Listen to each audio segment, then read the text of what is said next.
Well, as just has been said, my name is Zac Alessio, I'm a Year 11 pupil, and today I want to talk to you about the flavours of mankind.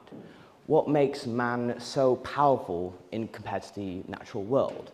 What has caused us to become so good at surviving that we no longer simply survive, instead we talk about philosophy, politics, the sciences?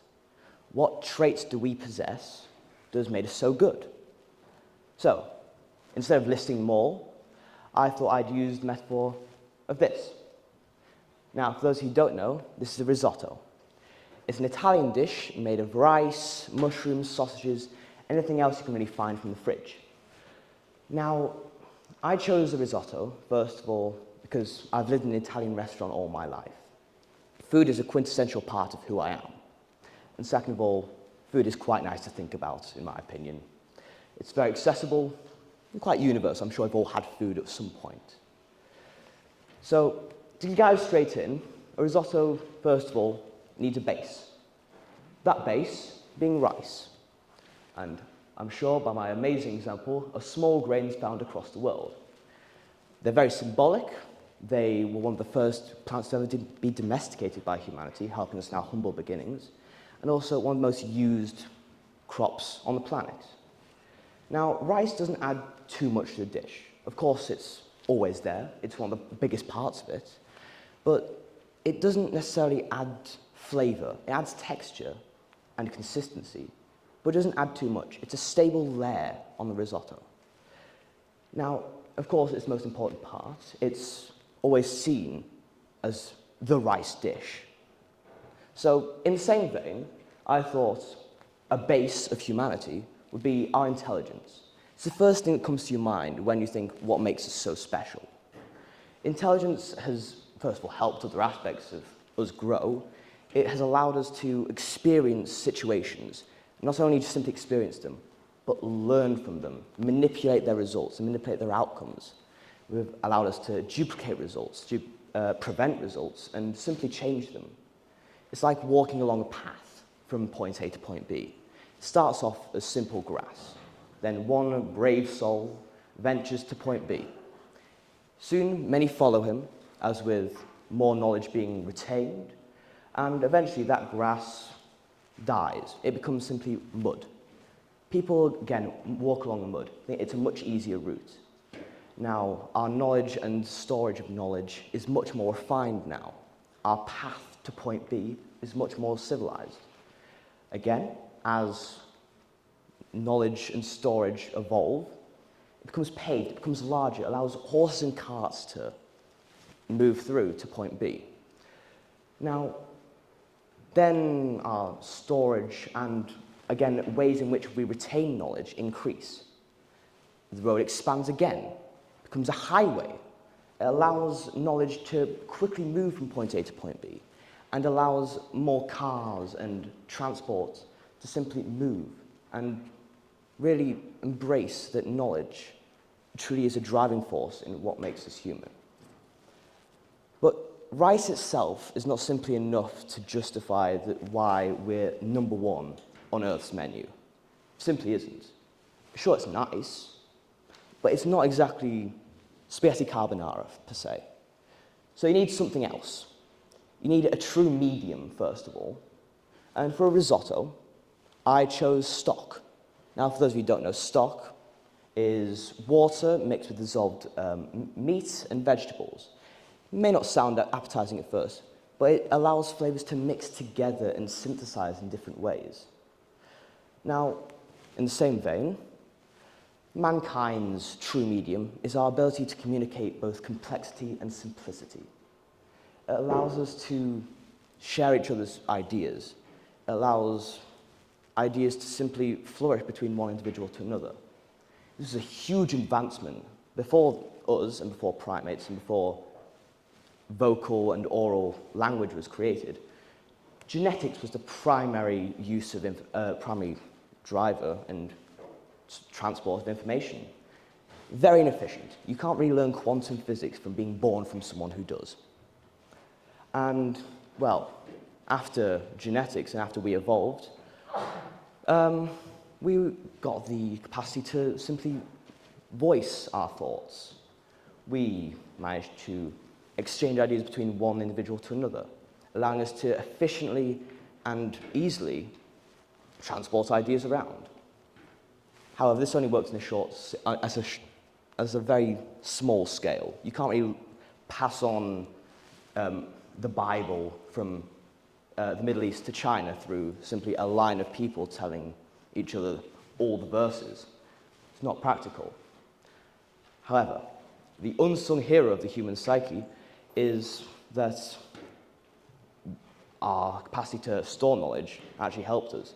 Our ability to communicate knowledge allowed us to then create new devices to hold knowledge. For example, paper, the printing press, and other similar inventions.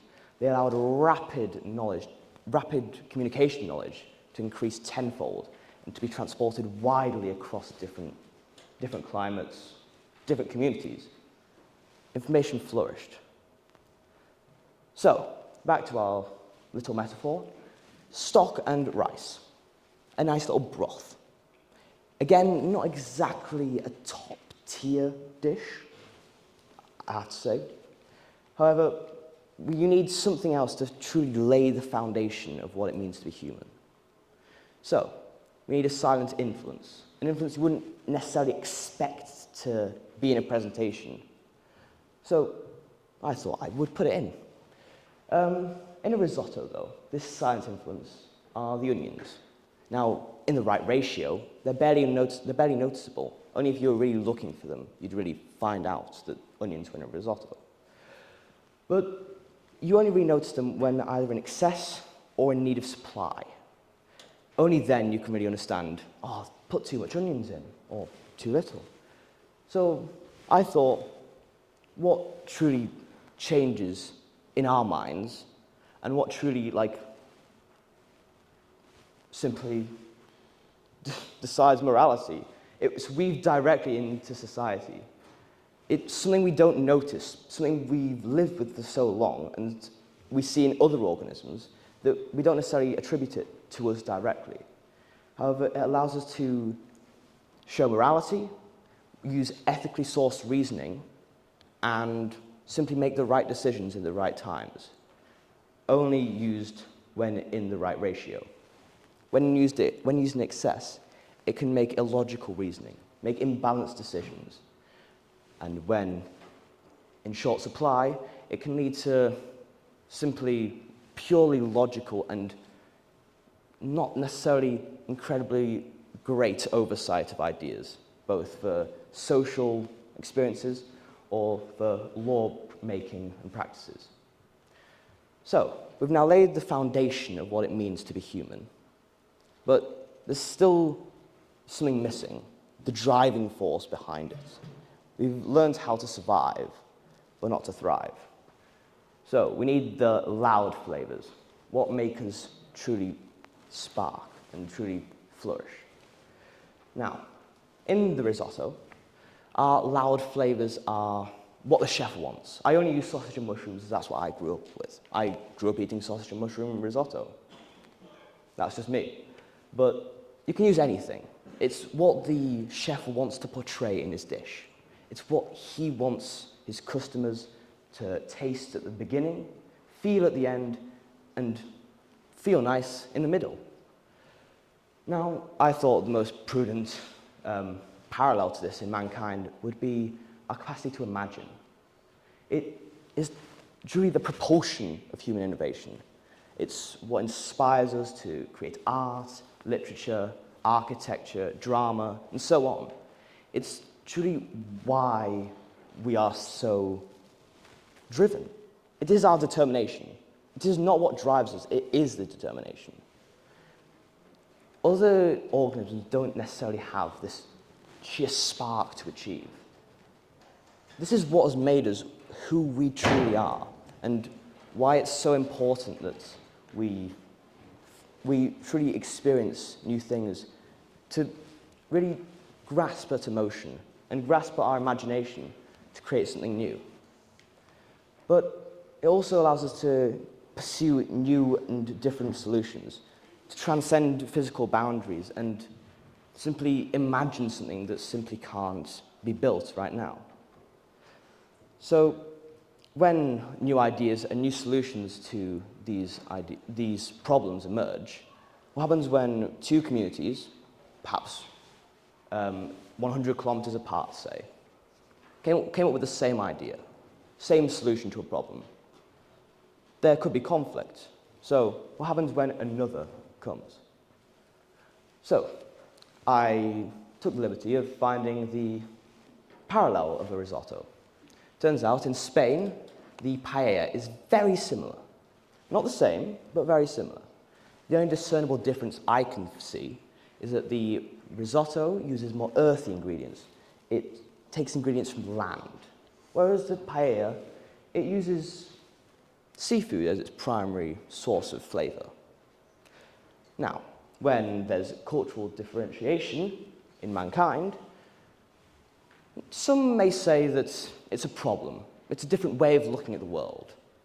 Personally, I don't think that Spain and Italy will go to war as to who has the better dish. That's just me.